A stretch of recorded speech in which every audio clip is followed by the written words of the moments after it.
The final full day of these Olympics, and it was a golden one, led by track and field for Team USA, completing a Paris run that brought home the most medals in the sport for America since 1984 in LA. Here's the biggest stories from Saturday in France. The U.S. men's basketball team earns its fifth consecutive gold medal, taking down Victor Wembanyama and the host country 98-87. Four Americans scored double-digit points, led by Steph Curry with 24, all of which came from beyond the arc. And in women's soccer, yet another gold. USA beats Brazil 1-0 on a goal by Mallory Swanson and spectacular saves by Allyson to get to the top of the podium for the first time since 2012. On the track, Masai Russell took gold in 110 hurdles. Grant Fisher rallied for bronze in 5,000 meters, becoming the first American male to medal in both the 5 and 10K in the same games. The women and men 4x400 relay teams took home gold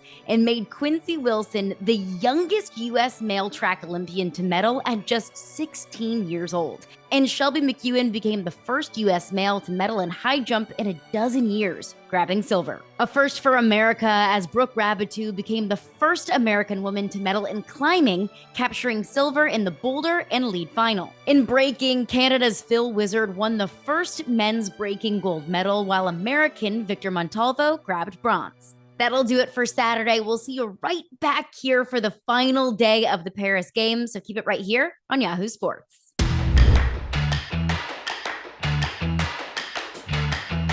Stephen Curry was bound to have a moment, an Olympic moment, a golden moment. In his first Olympics, it was on him to close the door on a game France team in a gold medal game. One could even say the Warrior star was golden. He hit 8 threes, his only field goals of the night. You could see it in the fourth quarter when France was getting close. The ball was coming to him. Kevin Durant was giving him the ball.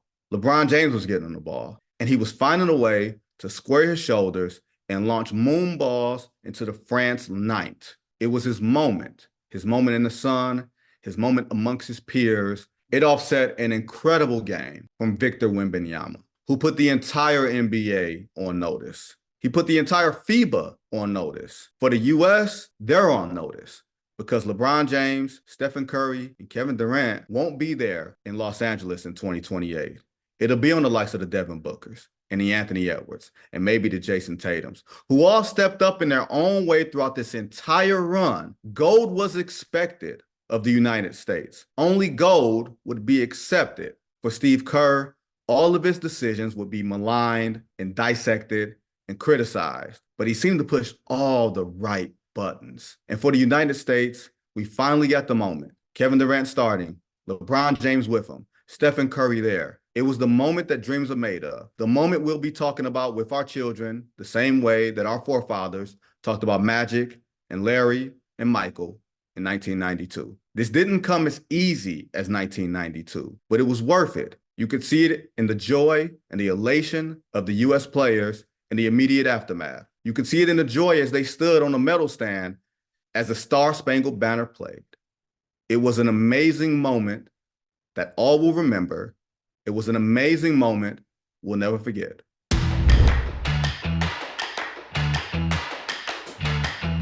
Allyson, Felix for Yahoo Sports, and here are my biggest takeaways from Saturday's track session. In the 4x4 relay, both men and women sweep gold. In the women's 4x4, Team USA was completely dominant.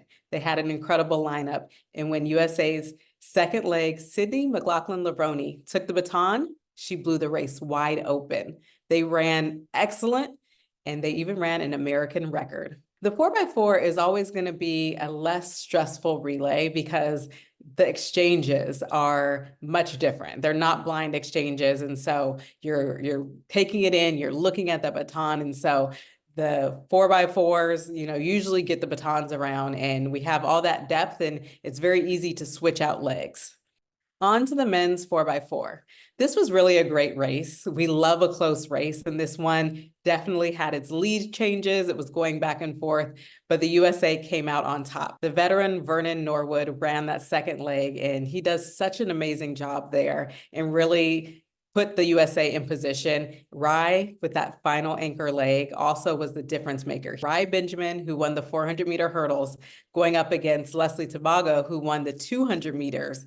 And it was a great matchup. We saw Leslie really step up. He ran an amazing leg, but of course, Rye held him off, and they are Olympic champions.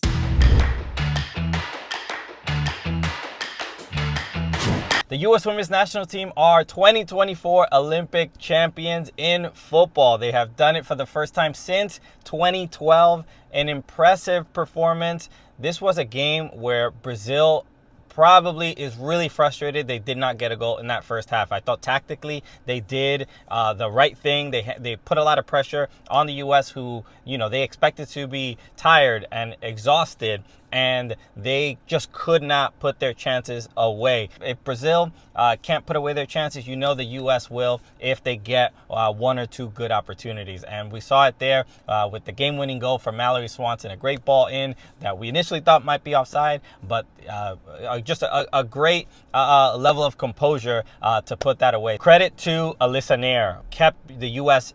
in this game with some huge stops in that second half. That ball that she stopped from Adriana was remarkable. She was where she needed to be to keep the team in the game, and just impressive stuff. I mean, this is obviously the first time the U.S. has won since 2012. And then after that, how that 2023 World Cup went, to go from those performances to a gold medal right now. Obviously, Emma Hayes has to be incredibly ecstatic. We all saw the strategy of not substituting a lot of the players. We heard about the pain cave. I wouldn't want to be in it, but it looks like it worked out for Emma Hayes. So credit to her, credit to the U.S. Women's National Team on winning another Olympic gold medal.